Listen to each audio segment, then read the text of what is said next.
Hello and a good morning to everybody present here. May I please request all of our panelists to kindly turn on their cameras and audios to get this wonderful webinar started. So I see lovely faces on the screen. So once again, good morning to you all present here. So as you all must be aware, entrepreneurship is growing in huge numbers, and with the support of amazing institutions like VIT itself, the country is fortunate to have some young entrepreneurs igniting the space altogether. So hi, my name is Hiba and I am delighted to welcome you all to the webinar on startup success, the VIT Blueprint brought to you by VIT and The Hindu under the Education Plus Career Counseling series. We are super honored to have with us some very special panelists. So please join me in welcoming, firstly, Dr. Balachandran, the Director, VIT-Technology Business Incubator at VIT Vellore. A warm welcome to you, sir. We also have Ms. Anmol Saxena, Electrical and Electronics Engineering, class of 2017, who's also the founder and CEO of Ashva Wearable Technologies Pvt Limited. A warm welcome to you as well, Anmol. We also have Mr. Pranav Srinivasan, BTech Mechanical Engineering, class of 2019, founder Accio Robotics. And we also have Shri Vishal, BTech Electronics and Communication Engineering, class of 2026, who is the founder of innovative e-waste recycling venture. So a warm welcome to you all. Let's get this amazing webinar started. So we have a short presentation by Dr. Balachandran first. To speak a little bit about him, he is the director of VIT-TBI and the vice president of ISBA, with 35 plus years of experience in technology, incubation, and entrepreneurship. A mechanical engineer who has done MBA and PhD, he has led VIT TBI since 2003, mentoring startups and driving innovations.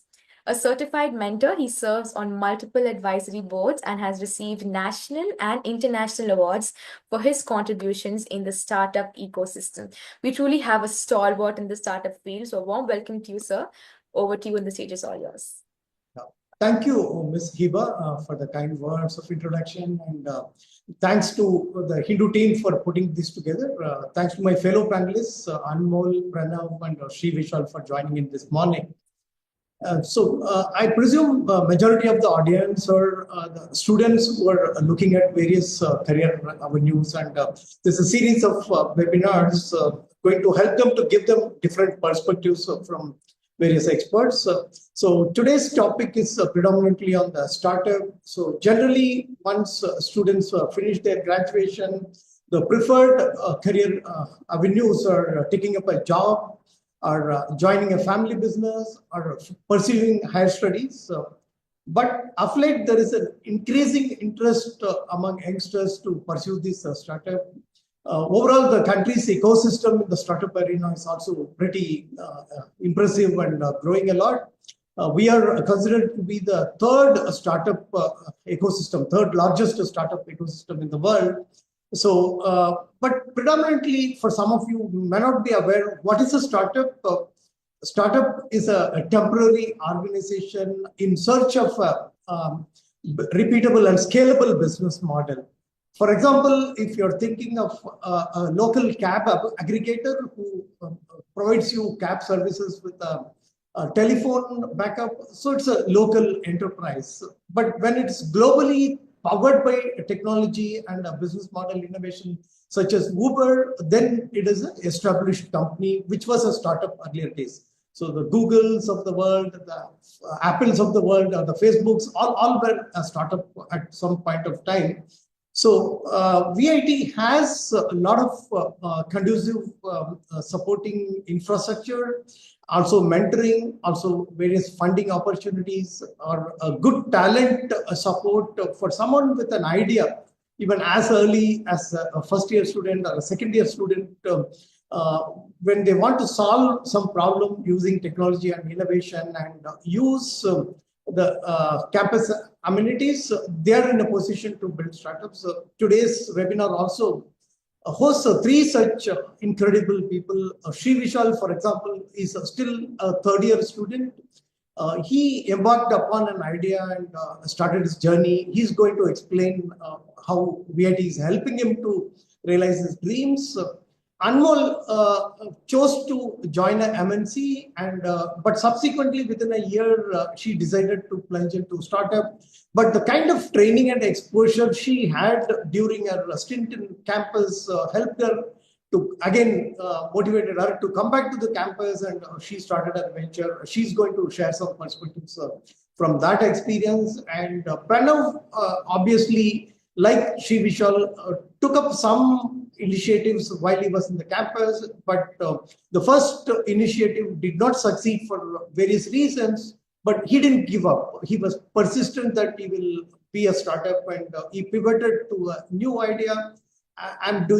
He's doing exceedingly well in that direction. And so these perspectives will also give you some insights how one can gain confidence alongside your courses, alongside your BTech or bachelor's or master's degrees. What kind of efforts, initiatives you could do and become a startup. Instead of a job seeker, here is an opportunity to become a job provider and employment creator.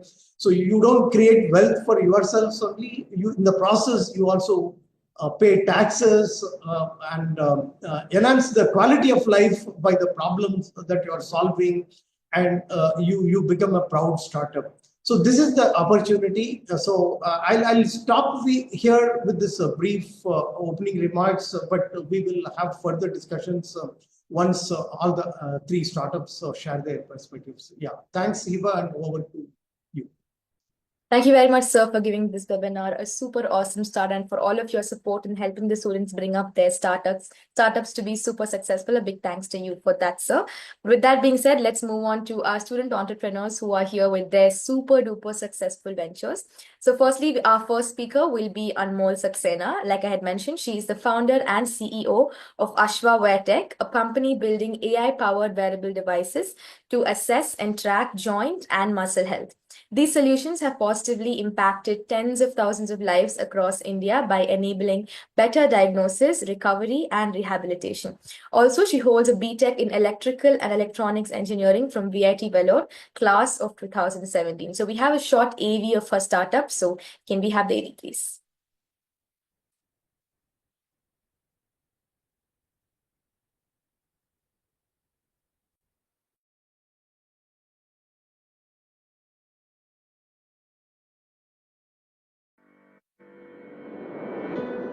Knee pain during movement can adversely affect our daily activities. Knee injuries are so common that 1 in 4 adults suffer from knee pain and injuries at any given point of time.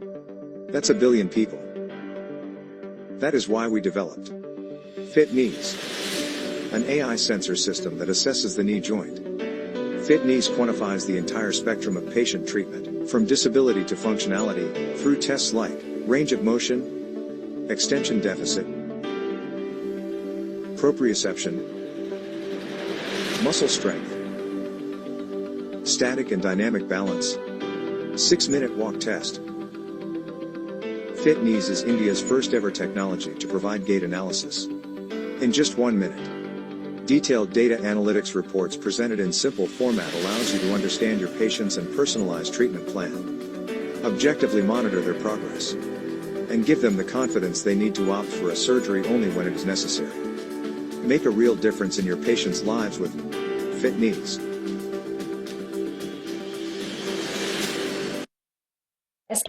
Her little AV on her startup. So Anmol, over to you. Talk to us about your experience and how it was to get this to where it is today. So, hello everybody. I'm Anmol Saxena. I'm the CEO and founder of Ashva Wearable Technologies, and sincerely thanking the Hindu for enabling this for a lot of aspiring students who are planning to apply or sort of in the midst of selecting which college they should opt for their next career or their next academic step, right? Whether it's bachelor's, master's, PhD, whatever. And thank you, VIT-TBI, for having or calling me again. I know there is a big, vibrant set of startups that are a part of ecosystem, some senior to me, some in my league, and some a little junior. But then it was nice. It was kind of you to have me here. So my journey actually started when I was in VIT Vellore. I was always an obese person, right? I was always riddled with obesity, and I wanted to lose my weight. So in my third year, I decided that I'm going to sort of start taking this more seriously and start exercising. Now, VIT is a large campus. I had a very nice basketball field where I could sort of start running and trying to lose my weight. I used to climb stairs, and imagine a 125 kg person running with that amount of weight. So it around 6 to 8 months into my weight loss journey, I was losing my weight, but sadly, I started getting a lot of knee pain. And that sort of became so aggressive to the point that when I would wake up in the morning, I wasn't able to really mobilize myself for a couple of minutes from the bed. I explored a lot of options. So when I was a part of a student club and we used to do some freelancing projects, and out of the money I earned from there, I bought myself Reebok running shoes of 7,500 rupees. I tried kneecaps. I tried whatever possible other things you could think of, exercising, doing a lot of weightlifting to increase my muscle strength, but none of them worked because I wasn't doing the loading bit correctly. That sort of led me to get an idea that there is some problem in this ecosystem of musculoskeletal healthcare, where people like me, even with the internet resources that we have, or the kind of kneecap and ointments and those kind of things that we already have accessible, we are not able to I am not able to exercise and continue on my exercise journey. There was a hackathon which my faculty member told me about. It was an Intel CBIT hackathon. And me and my friends were just sort of brainstorming ideas of what we could do, what technology we could take and build there. And IoT, the theme for that hackathon was IoT. That was the big thing in my college days, IoT.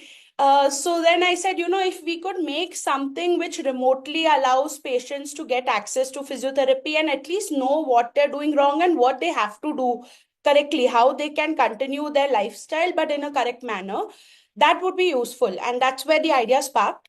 Fast forward to my fourth year, the cattle herd mentality was all my friends were getting into job. And so I also took up a campus placement from VIT. I joined Ford Motors Company, and for around 1.5 years, I worked there initially as a junior product development engineer, and then I shifted to the quality department. So there I got an exposure of how to bring a concept, a paper pen concept, and then create virtual prototypes, create like a white clay model prototypes, and then eventually take that to mass production in stages. And mass production 1, 2, 3. And even after that, what happens after you sell the vehicle in that case and assess the quality? How do you capture quality from your customers? How do you rectify those qualities through your distributors? And that sort of gave me a very bird's eye view of how product development happens. So when I was in VIT, again, I was continuing my weight loss journey, and my mother also started complaining that her knee pain has increased manifold, and she had been a knee patient for 7, 8 years. So that's where something shifted in my mind that, I should sort of now take a leap of faith and jump into my own startup. And that is how I slowly started transitioning out of the corporate mindset. Also, it wasn't a life for me. So started interviewing a lot of orthopedic physiotherapists. And then when I got a paper pen solution, I started exploring a lot of incubation centers. At that time, Ford Motors Company, I was working in Chennai. So IIT Madras was an incubation center which was very close to me. Beyond that, I also had some friends and faculty members from IIT Bombay. So I did have a lot of such different incubation centers that I went to, spoke to them, understood what are they offering, what is my journey for the next 2 years, and how do the goals align.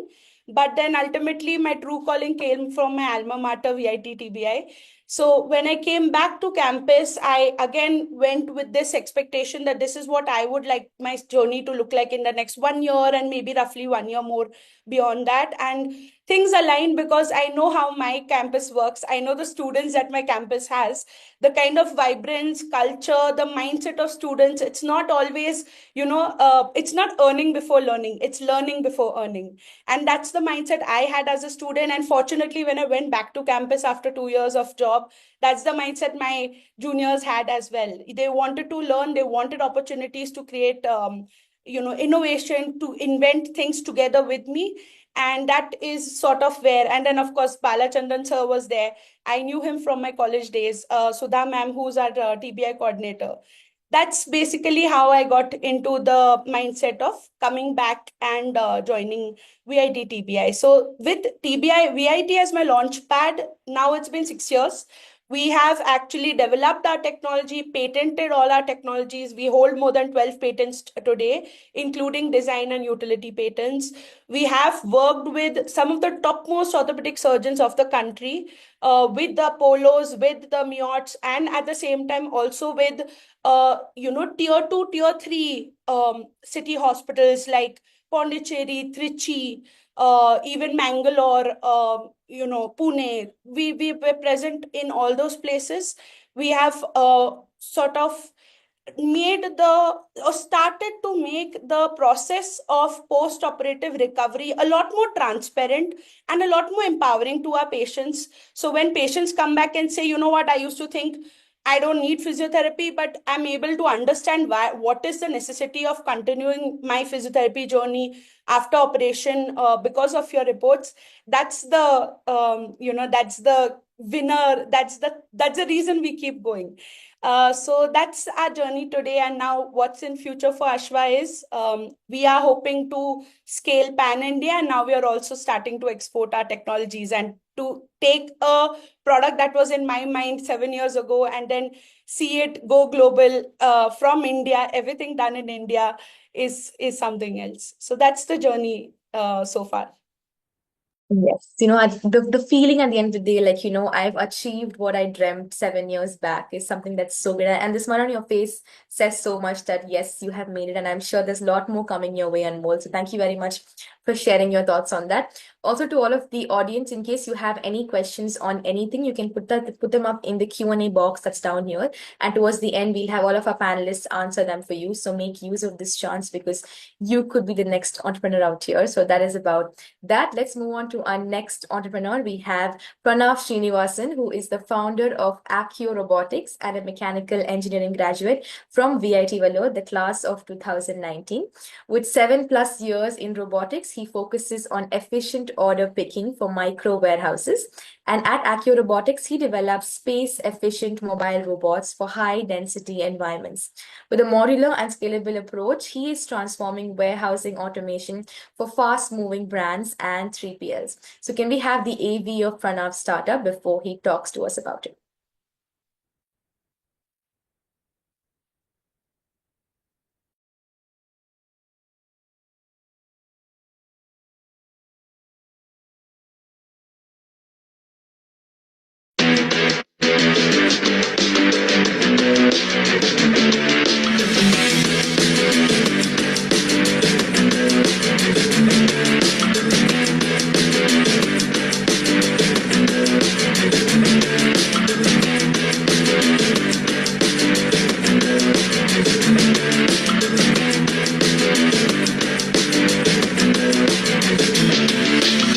Accio is proud to introduce a truly one-of-a-kind mobile ASRS solution here at Logimat. We are one of the first companies in this part of the world who have attempted the mobile ASRS bin-to-person picking solution in this way. We have created a unique fold of devices which ensure peak productivity, maximum efficiency, and maximum accuracy during order picking processes. We are focused on the pharma, e-commerce, electronics, and manufacturing verticals for these products.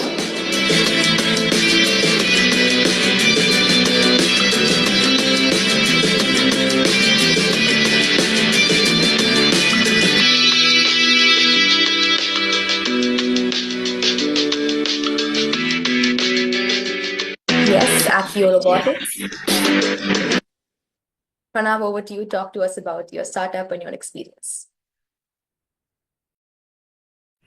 Yeah, but again, thank you so much for having me here. Definitely, Bala sir has always been a person that's supportive through our journey. So I can never say no to him for appearing on one of these, because it's also a good exposure for us as a company. So thank you so much for having us here.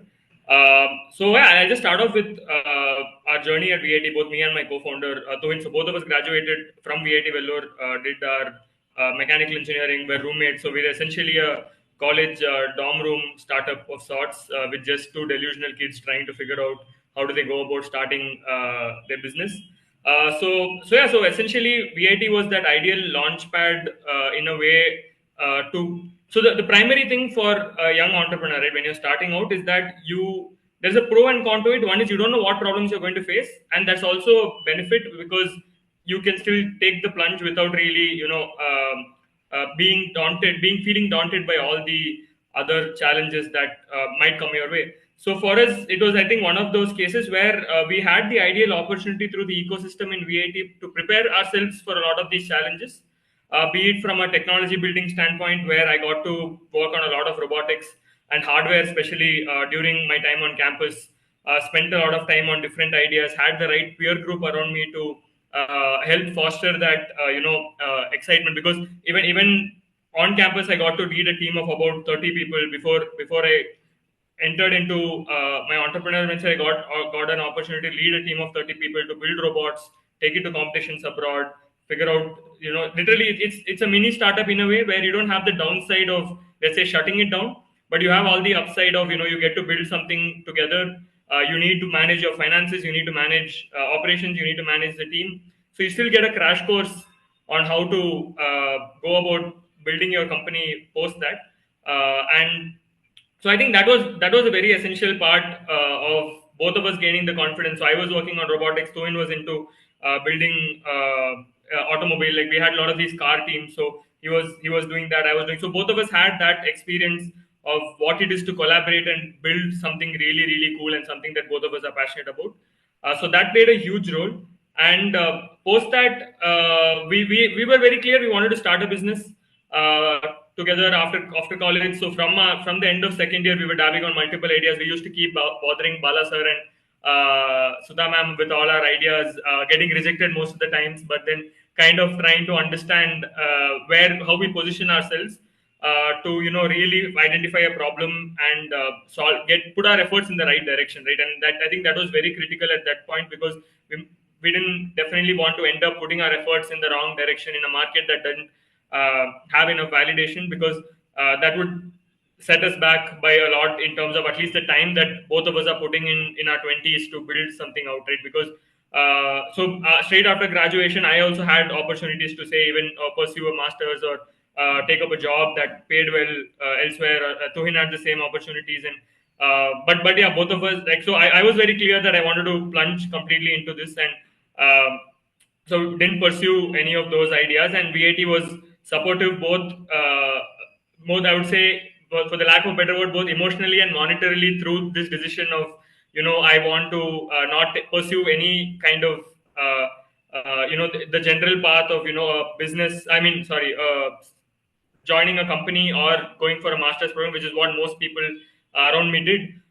So monetarily backing it was actually a huge call that VIT did at that point, where they had a small grant for students, that really helped us sustain through that first phase, at least for me personally, where I didn't have to really worry about where do I go and find that money to just experiment, both having just survival for me and also for the company, right? So I think VIT had those instruments in place which could help facilitate this, be it government funded instruments or VIT funded instruments. Both of them were available for us to really make use of.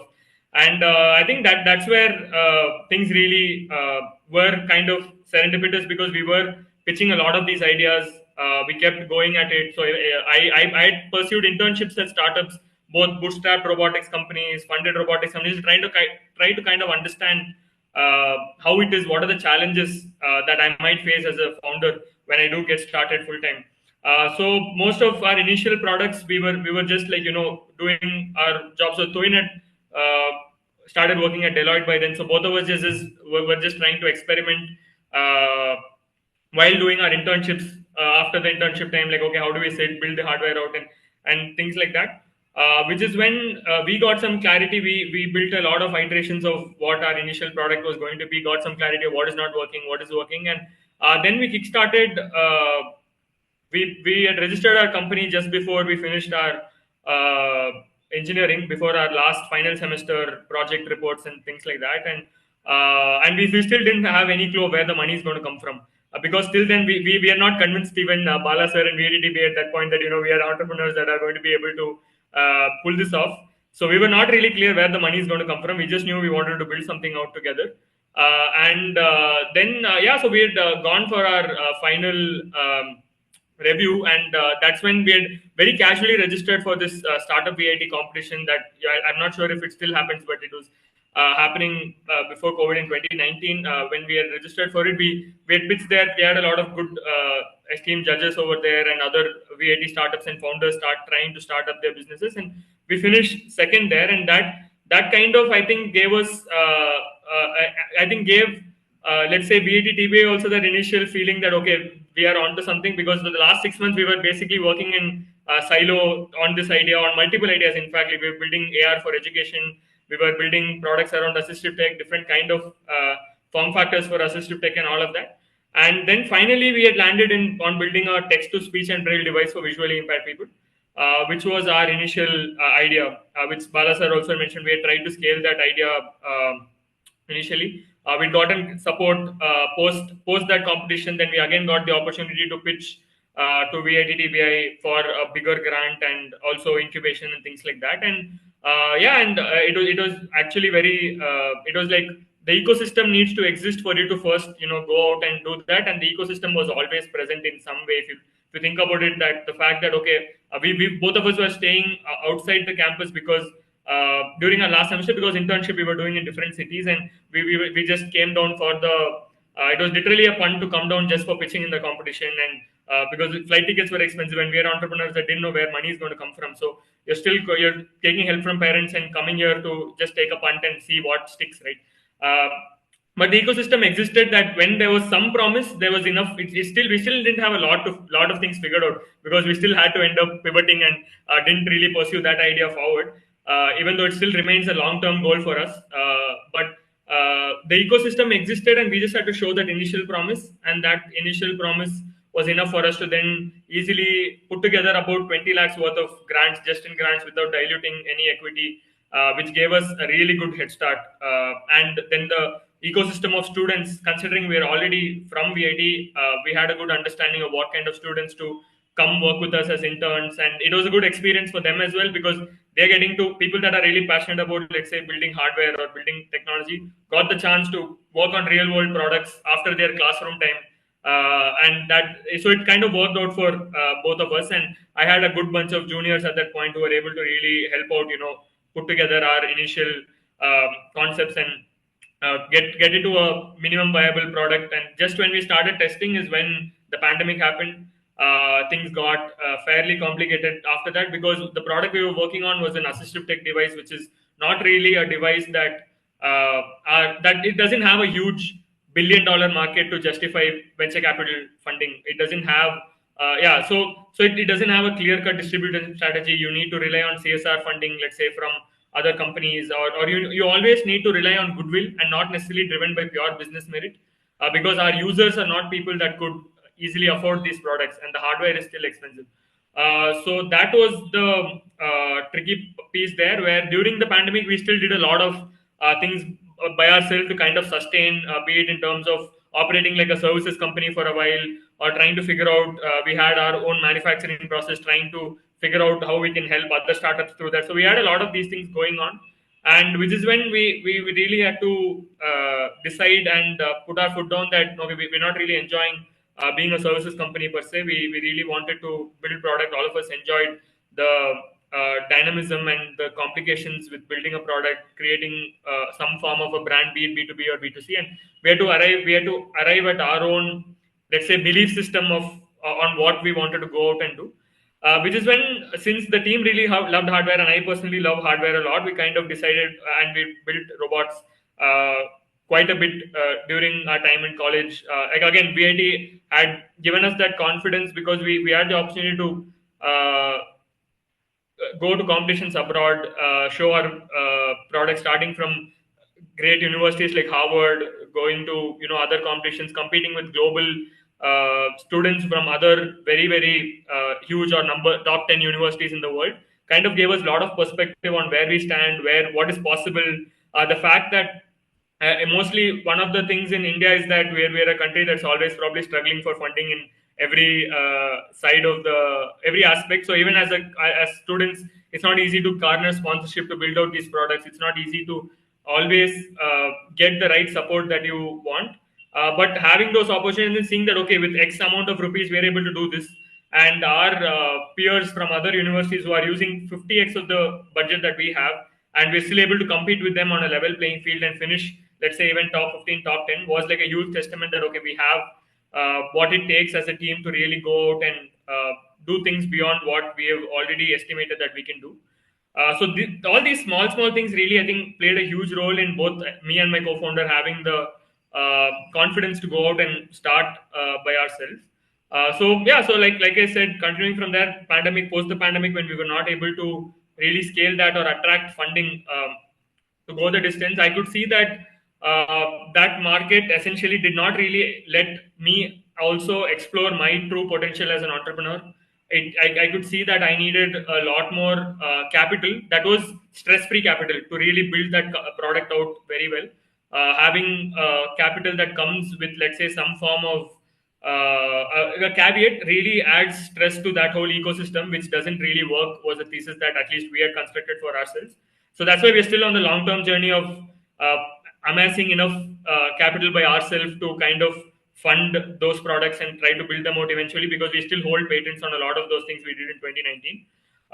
So that's still a part of the long-term journey. So in the short term, we really wanted to, the Indian startup ecosystem, like Balachandran sir had initially pointed out, is really on a uptick, and we are the third largest startup ecosystem. So we really wanted to leverage that growth.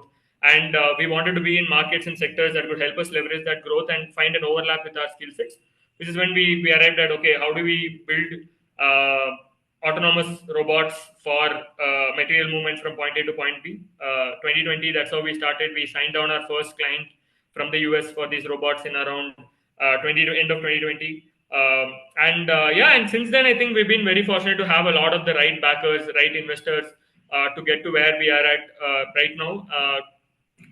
So at this point, we've definitely, as a young startup, like Sir said, it's about finding that idea and finding that product market fit. So we are constantly iterating and constantly just landing on the cusp when you see, okay, what is that big thing that's going to really crack, because we're looking at that multi-billion-dollar opportunity to kind of capitalize on. So as a company from 2021, even before quick commerce was a thing, we've been solving for storage density and throughputs as a company through our robots. So we've been building these robots, like you guys saw in the AV. We've been building these robots that can move in 3 dimensions, where a single robot can move on the floor and climb on racks as well. The main advantage is that general warehouses are designed according to human form factor, and humans are only going to be up to 6 feet tall.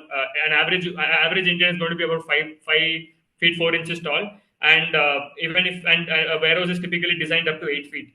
But in prime real estate, right, like when you're talking about, let's say, a city like Chennai or a city like Bangalore, where you want to pay very exorbitant amount of rent for your warehousing space, it doesn't really make sense, which is when you need, the only way is to improve the volumetric efficiency of the warehouse.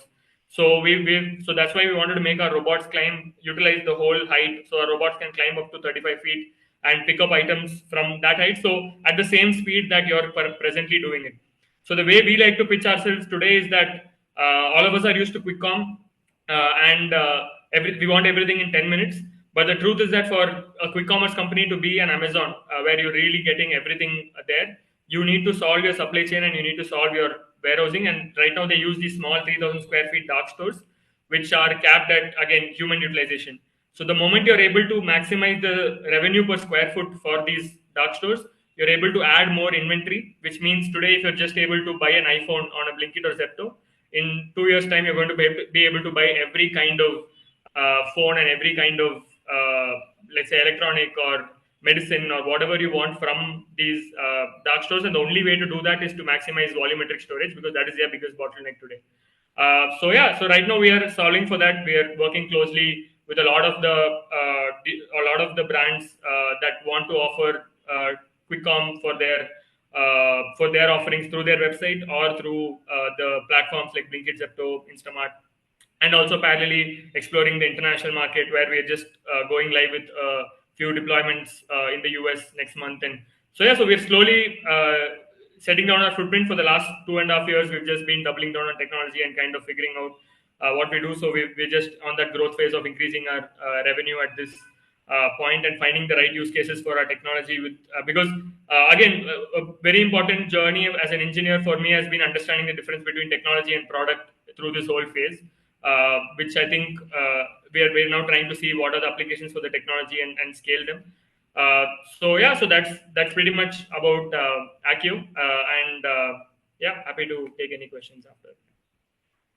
Thank you very much, Pranav, for giving us that super energetic talk. Like he had mentioned, if anyone has any questions for any of our panelists, I see 26 questions on the chat box already. In case you have any more questions, please do put them up in the Q&A box, and we'll have all of your questions answered towards the end. And we have our final student entrepreneur. We have Shri Vishal, a current student at VIT, the class of 2026. He is the founder of Jol Energy Pvt Limited, launched in July 2024, a leading innovation in e-waste recycling and metal recovery. Since 2022, he is focused on NMC battery recycling, overcoming early challenges to develop proprietary and polymer-based metal capture technology. Jol Energy's platform enables efficient recovery of metals from NMC and LFP batteries, PCBs, and solar panels. He's also committed to building a sustainable e-waste ecosystem, promoting a circular economy and advanced material recovery solutions. So can we have Shri Vishal's AV before he talks to us about his startup?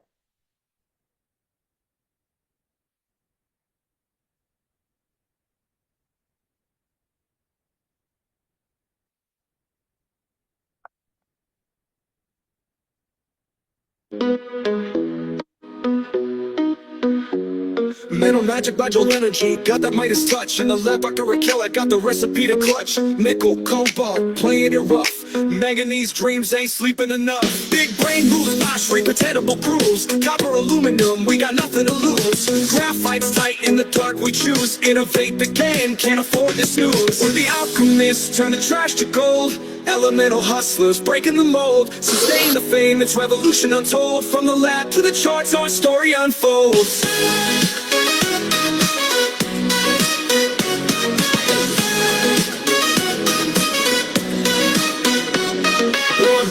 Lithium lights in the night, charging up circuits, batteries ignite. Recycle, refine, making it right. We the new dawn, bringing the bright. We are Jol Energy, Jol Energy. Oh yes, the video itself was super exciting. Let's have Shri Vishal's insights on that. Yeah. First of all, I would like to thank Bala sir for inviting me as a panelist, and then being the youngest one in this panel, so it's giving me an immense pleasure. So during my first year, I was in a club. So we have different clubs and chapters in VIT. So I was in the Society of Automobile Engineering Club, so where we used to build electric vehicles. So I was the team lead, and then I led a team around like 20 plus members in our team. So the 45% of the fund was spent to lithium-ion battery. So this because we India entirely rely upon China for the battery import. So also other electronics we rely on China. So we thought, why can't we reduce these funding battery waste? Battery purchasing fund. So we thought there is no Indian manufacturers for this battery. So this because we entirely import battery materials and then minerals from China. So our vision was to recycle these existing battery waste and then provide the minerals to the Indian battery manufacturer. So this was our initial plan. And then during first year we have a good culture with faculty and then students. We can start a joint venture to start a venture along with the faculty support too. So how we pitched our idea to Bala sir and then also Dr. Akhilesh Ramakrishnan sir. So we both started the venture, and then VIT TBA helped us a lot to like from the starting stage till the commercial scale. So TBA and then Bala sir helped us a lot. So we recycle NMC. So existing industry, they face a lot of issues in NMC recycling and then lithium and battery waste recycling. So we found those problems, and then like we found a product and then market fit, and then so Bala sir helped us a lot in like supporting in those domains, and then like we achieved a really great metal recovery purity in terms of lithium and battery waste recycling, and then we also focused on like PCB waste recycling, and then solar panel also we have focused on. So VIT has a good ecosystem for this startups, and then like we have super seniors, like they have a good venture, so that actually inspired me a lot to start my own venture. So we have a good like mentor support from VIT TB, and then even like funding we received Nidhi Prayas, and then like some CSR grants also. So which actually VIT TPA helps us to like bring funding to us. So without even diluting equity in our company. So those fundings we utilized it properly to like build our prototype, and then like through which we got a different like project deals from big industries. So that was our journey like from the first year. Still I'm at my third year, and then like we are working on different projects parallelly. So VIT-TBA helped us a lot, and then we have attendance policy, so where students can actually get attendance exemption, so that we can focus on both like academics and then as well as startups. So it's actually a difficult challenge, so to parallelly like focus on academics and then startup activities. So VIT supports in a lot. So by providing different policies such as attendance exception and then other policies too. So yeah, thank you. Yes, thank you very much, Shri Vishal, for sharing your thoughts on that. So with that being said, we'll move right into questions and discussions, because I'm sure we all have a lot of questions that should be coming up to you. So I think we'll start off with Bala sir first, because you're like the energy that's coming into all of them. So a lot of people have questions about, how, what kind of support has VIT been providing to students who want to start their business? Because people have a lot of ideas, but then what is the kind of strategy that VIT follows to help give these students their ideas that they want for their startup? Yeah, so you've seen from all three of them, so it's not going to be an easy journey, right? There are possible pitfalls at every step. So the purpose of the incubation at VIT is to mitigate these risks at every stage. So typically, if you see, the risks could be on technology risk. Probably since they are building up, they may not be aware of the latest emerging technologies, and connecting them to the real world experts, also the faculty experts in different departments. So they get perspectives to mitigate technology risks. Obviously, students, they have their own resource constraints with the limited pocket money they will be receiving. So we also need to do the financial risk mitigation. So that's when VIT several years ago, I think 2017 or so, there's a student startup venture grant that was established with the annual corpus of about 1 crore, where any student with an idea could get up to 1 lakh as a grant. And eventually, if they start a venture, another 5 lakh grant was given without any strings attached. And so this is helping a lot to mitigate. And apart from that, we are also connected with several government grants, whether it is Nidhi Prayas, BIRAC, the support seed funding. Up to 1 crore eligible candidates can raise funding while they are in the campus. And so we're also connected with angel investors, even early stage VC community. So any deserving idea doesn't starve for funding. So that's second level. Third, also young startups require a good amount of handholding and guidance. So mentoring is another important aspect. So we have 1,800 faculty in campus. So technology mentoring, again, we could help them to spot right mentors for the opportunities they are embarking upon. We also have extended mentor network of 160 plus mentors in the Chennai Bangalore ecosystem. We are ideally sandwiched between these two happening places, but we are also having other alumni mentors, even from abroad, who are willing to spend time. Most of this mentoring comes pro bono. Then the fourth aspect is essentially one of the USPs of VIT is the talent. So as Pranav was mentioning, he had access to 30 interns. So think of a startup in Bangalore wanting to engage 30 interns. It's going to be far more expensive, and even to accommodate them in a space. I've seen companies even hiring 40, 50 students as interns. And for students, it's a learning experience. For startups, it's a creative talent with a variety of skills. And so essentially, it is access to infrastructure, R&D or product development testing, access to mentoring, both technology and business mentoring, access to funding, access to talent, and in the end, mitigate as much risks as possible. And because failing fast, cheap, quick is the secret sauce one can learn while they are in the campus. So this is in summary, Ms. Hiba. Yeah. Thank you very much, sir, for sharing your thoughts on that. I noticed many people in the comment box, they had questions on this balance between their academics and how their startup is going to be going. So from your perspective, what do you think is the right strategy for people to balance both their startup ideas and their academics to make sure they're on the right path?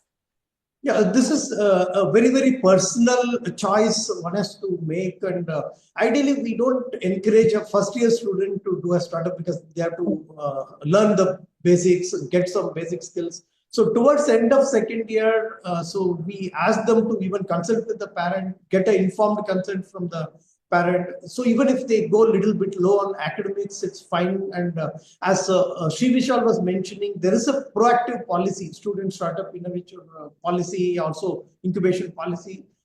In fact, students like Shri Vishal are completely exempted from attendance. So they need not have to attend classes. So he cherry picks the classes which he wants to attend and bunks the classes which he doesn't want.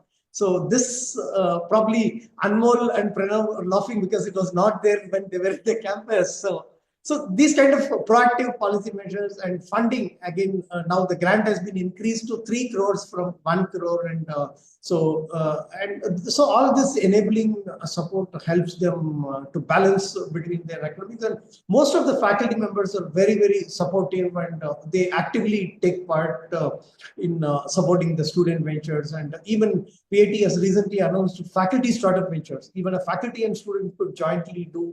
Even PhD scholars, they could start a venture instead of their thesis. They could come with a patent and a product. So a lot of enabling mechanism, and the management is very, very proactive in supporting students and faculty in their innovative startup ventures. Yeah. Yes, thank you very much. I'm sure that did answer the question.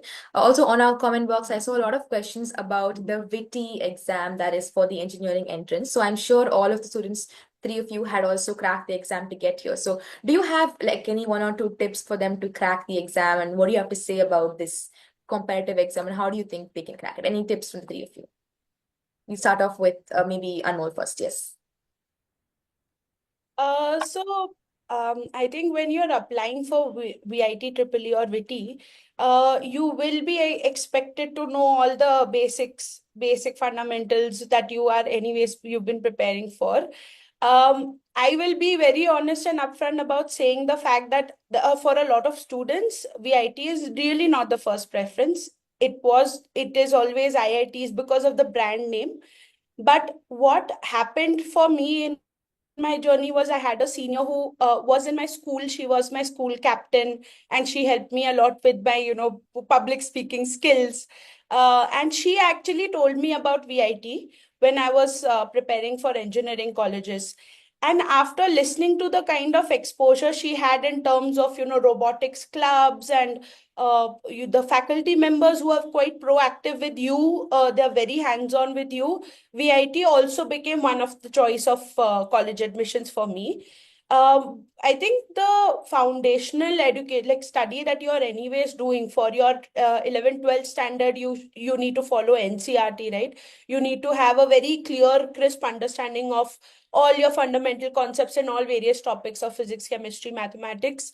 And then beyond that, if there are a couple of medical students, because I come from a biomedical industry, and my startup is in that domain. I have seen a lot of my interns who applied for their NEET exams as well, and then they gave VIT because VIT also has an option to give physics, chemistry, and biology, and get admitted into biomedical stream. Now, this is where a lot of the faculty members, like Dr. Debashish, and a lot of students, my first employee who I ever recruited or managed recruiting in my company was a biomedical engineer, right? And she had been developing algorithms for my company as an intern. Then she joined my company as my first employee. She, after 3 years of working with my company, she went to Italy to pursue her biomechanics. And today she's back in my company once again, bringing all that nice knowledge and wealth that she's accumulated, all the contacts she's accumulated in Italy. She's brought it back to my company now. So she's been again working full time with me for the last 6 years. And she was a biomedical student who was aspiring for NEET. So there is a lot of, if any student who's watching this is planning to, or sort of deciding what colleges should I apply for and what are the pros and the cons of each college, what I can, guarantee you that this university is an absolute no bullshit university. You don't have politics. You don't get into all this drama of, hierarchies and bureaucracy and all that. This is a very straightforward, innovation centric campus. You have seniors, you will find seniors who will be able to guide you and impart a lot of technical knowledge, as well as seniors who must be running their own startups in the incubation center. So as a first year student, as a first month student of VIT, you can essentially walk into the incubation center. It's on the ground floor of a building called Technology Towers TT. Walk in, get an internship. We as seniors never said no even to a first year intern. If you're coming for free, we will give you an amazing amount of work happily. And from day one, you get that opportunity to learn, to grow, and there is no nonsense, right? There's no nonsense of, oh my God, I don't want this. Your attitude is like, there's no nonsense like that. You just come, work, go. That's as simple as that. So if you want a no bullshit campus, you want to genuinely be into innovation, you want to build a startup, eventually at least explore the idea, I would very, very, very confidently say that this is a great place to come. It's a vibrant campus. It's amazing faculty members. Faculty members are not people that they do not know what's happening in the industry. They are people who talk to us till today. We have been out of campus for 6-7 years now, and they still call us. They still ask us. Our faculty members ask us what's happening. I heard about this. I heard about a single ionic microprocessor that's coming up. How does the single ionic microprocessor work? Are you using anything for nanotechnology for battery regeneration in your wearable sensor system? Have you heard about nano gold patches and Orium patches for pain relief? The faculties are learning from us. Like, that's how proactive they are. And that's why I love the campus. Like, I don't know about other people, but I love my college because of that reason. So go straight up, give the exam, have your foundation clear. Hopefully you'll clear it and you'll be one of our juniors as well. Super amazing to know, Anmol. Thank you very much for sharing your thoughts. We move on to our next question that's about failures. I think Pranav can give us an answer for this question because Sir was saying you had, many obstacles before you got up to here today. So what is like a few tips or strategies that you have to let people know that failure is totally fine and you can still become successful? Because like they say, failure is a stepping stone to success. So your thoughts on that, Pranav? Yeah, I think failures as such. So honestly, I think why I'm not very sure about an answer is because the other way to look at failure, I never looked at that as a failure because with the startup, right, like the chances of a startup succeeding are already very, very less because one more thing, I think as an engineering as an engineering student, you're very like technically oriented, which means that you try to look at everything from a practical standpoint. But one thing that, or a technology standpoint, one thing that this startup journey has also taught me is that it's not just about your technology or it's not just about your product, right? It's about the ecosystem coming together for something to happen, which is where I think, again, I would say more than the technology part or whatever I gained from VIT, it was the ecosystem that played a huge role. Like I wouldn't even pinpoint on engineering, I wouldn't pinpoint on any specific thing. So similarly, for something to fail, or at least for a startup to fail, right? You're basically, if you look at it at a period scale, you're probably at the most acidic state when you're starting, and you are prone to fail a lot more easier. It's about how do you lay that foundation over time. And we were at the point where, like, say for example, if the pandemic didn't happen, right, things might have been different. Like as of today, AI is continuously evolving. That you have startups being disrupted on a day-to-day basis, not even like a monthly basis. So I've never like considered that as failure, so I don't have like an appropriate answer. But apart from that, I would definitely say as an entrepreneur, you're going to face a lot of hurdles and challenges. which might not necessarily be failure. It will be related to policy making. It might be related to, I mean, government policy making. It might be related to your, like in the case of COVID and companies that gained and got affected from COVID. Like I have founder friends who literally were almost at 30 crore ARR just when the pandemic hit, but it was a brick and mortar business and they had to shut down the business. Now you really can't like categorize that as their failure specifically, and you can't go and catch hold of the person. But I think the thing about entrepreneurship is that you just don't have room to give excuses.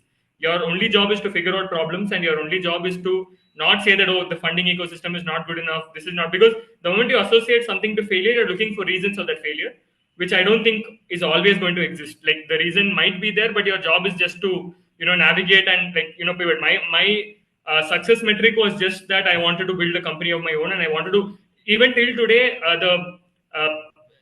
the only thing, like we have these meetings for like usually what people call the hands-on meetings, or we call them swarm meetings, where the whole team is like sitting together. The only metric is that how do you have more money to buy more cooler hardware? That is our metric. So when we're looking at it that way, we still had that opportunity keep coming up in different ways. So I've never looked at that point. So I think I think it boils down to, as an entrepreneur, you just have to figure out what is your that belief system, and for you just have to break doors irrespective. If an investor is not saying yes, you need to just figure out which investor is going to say yes. If you need to move markets, you need to move markets. You need to pivot 5 times, you need to pivot 5 times. And it's up to you. How do you manage the financial risk? How do you manage the team risk? As of today, we are also responsible for a lot of people's livelihood. Like we have team members who are senior, who are moving cities to come and work with us, right? And you're kind of responsible for them as well. So it's about how do you balance all these risks? Are they aware of those risks? Are you aware of those risks? And kind of build that ecosystem again for the company to really nurture. Because especially I think all the companies here, all three of us, we are building deep tech companies where there is a lot of hardware. The gestation period is higher, and your path to success might not be as straightforward as a lot of the other startup stories we might hear, right? Where you build a product and then you quickly iterate. It's a software product. You're able to iterate faster, and then you're just able to move on. You fail from this, you might still have capital in bank to pivot. We are spending most of our capital on hardware. So it's kind of, we don't afford those fancy offices. We can't afford fancy HR activities. We can't do all of those things. So we really need people driven by just the goal to work with us to kind of get to the end point. So I would say your job is that you will face failures on a day-to-day basis. Your job is just to look at them from a different perspective and just solve for them irrespective of what is thrown at you. It can't be categorized as failure, is what I would say. Yeah. Yes. Good mindset is all that matters. And the answer summarized it superb. Thank you very much, Pranav, for sharing your thoughts on that. Our next question is to Shri Vishal. So I see someone in the chat box who said, what are some of the major problems that your startup faces in the battery recycling industry? Because it's very vast. So what is some of the challenges that you face, and how do you overcome that, Shri Vishal? So basically, we Indians entirely rely upon China for the battery materials, as I said. So the Chinese, like they have the core technology of battery recycling. So in India, we are actually trying to like overcome those pyrometallurgy and then hydrometallurgy stuff. So in those things, like we need to spend a lot of energy to recycle and then melt the battery, and then we should recycle the metals out of it.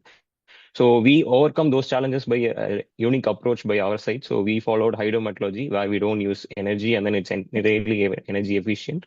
And then the second problem is, so for the battery grade, we should get a purity of above 99.5%. So it's very hard to achieve with hydrometallurgy. So even in India, there are a few other recycling companies who are able to do it, but their operational costs are so high. So we like from Jol Energy, we have a big R&D team. So entirely like it's of VIT research scholars and then other MSc students from VIT. So we crack the code hydrometallurgy process, and then we are able to gain a good purity in terms of the metal recovery, also the efficiency. And then the third problem will be like the hazardous waste, which is released through the battery recycling process. So in India, like there is no strict policy for the hazard waste management and all. Like just now, like the government is revising those policies. So even we were mainly focused on those things also from the gram scale. So we used to test for the 2 gram, 5 gram, and then slowly we gradually scaled up our operations. So we don't produce any hazardous waste. It's entirely a closed loop system. So that's how our core technology is so built, so that we can easily commercialize in large scales too. So which doesn't harm the environment, and then we'll get a good purity for a lower cost. So in India, the main key point will be we will be able to provide the affordable solutions compared to the other countries. So we have the core technology and then the work power. So we are able to crack those solutions. So we overcome all these challenges through a technology and then the support from VIT TBA, which Bala sir, and then like we have a mentors who supported us a lot. So yeah. Absolutely wonderful. Thank you very much, Shri Vishal, for that answer. We'll move on to our next question that I think Bala sir can take this question because it would suit you very well, sir. So there's one question that goes, how do you identify and think of a good business idea or a business model that can make a profit? So what is your identification strategy that this idea would work? So from your point of view, your insights, sir. Yeah, essentially, when we screen business proposals, we have multiple lenses through which we look at. So the first one, obviously, we work with technology businesses, and so we see whether it is just a Me Too business or is there an innovative differentiator in the business proposition, which will help them eventually to figure out a business model.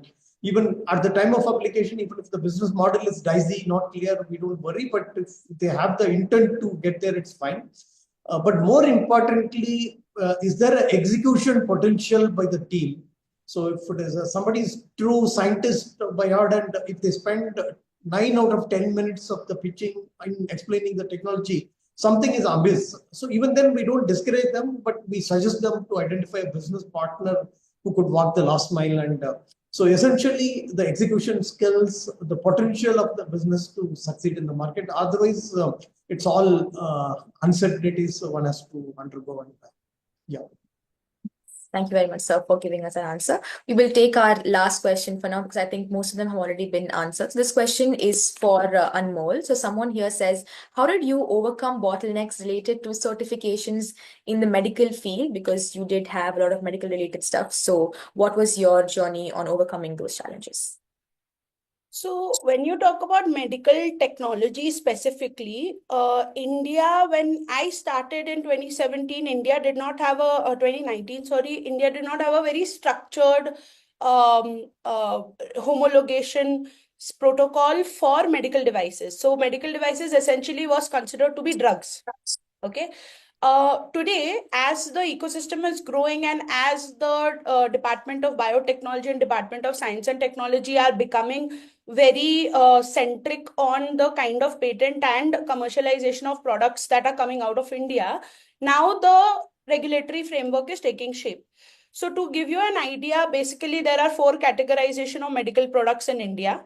And if you make anything which is electronics and diagnostic, like the one we are making, or it is invasive, it has a possibility of entering your body in some way or the other, like an injection or, for in our case, a particular sensor that will be now used intraoperatively by orthopedic surgeons while they are doing surgery. It's an assistive technology. You essentially will have a class B or class C. There's no shortcut for medical regulatory, sadly, that you cannot navigate and circumvent things. You have to go the right way first and foremost, because as a company, it is your duty to ensure that your product is safe and the efficacy of the product delivers. You deliver what you promise to your customer, whether your customer is a patient in pain, or your customer is an orthopedic or a physiotherapist in my case, or a particular clinician who is providing his or her medical services to the patient. So identify the classification of your product. Accordingly, there is a rule set of things that you must follow. So the clinical trials are absolute necessity. Then laboratory certifications like your IEC and ISO certifications are absolutely necessary. If you have hardware, whether it's low voltage, high voltage, or if you have software, there are standards for hardware, standards for software, compliances if you have a cloud backend as well, to ensure that every patient data that you take into your system, or every hospital diagnostic and notes that you're taking into your system is properly, securely protected, and it is your responsibility as your company to ensure their data security. So a lot of those things are coming into place. What we are missing in the ecosystem today is proper guideline for ethical AI. all of us are now using AI in our medical equipment in some form or the other, whether it is to diagnose, whether it is to sort of differentially diagnose, whether it is to summarize a report or help the doctor or the patient understand that what does our product, whatever our product did, what is the impact of or the value of that on the patient's life.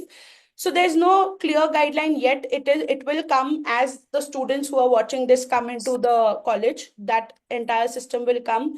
You need to then collaborate with CDSCO, which is the governing body for all drugs and medical equipment, to get certifications. And there are too many things.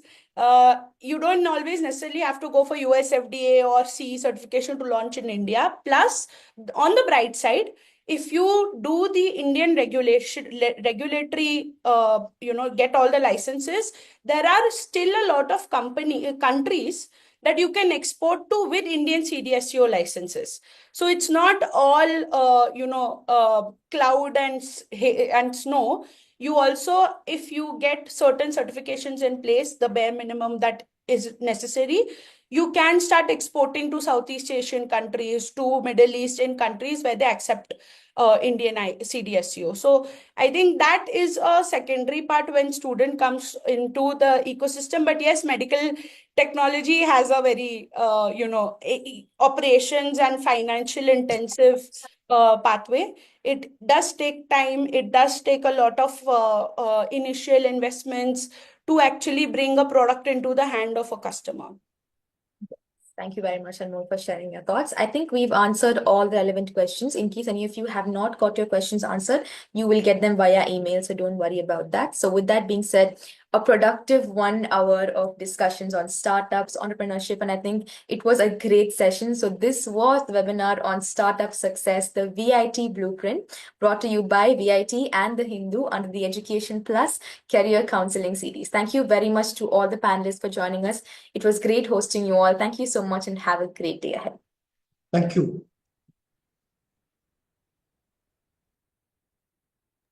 Thank you very much.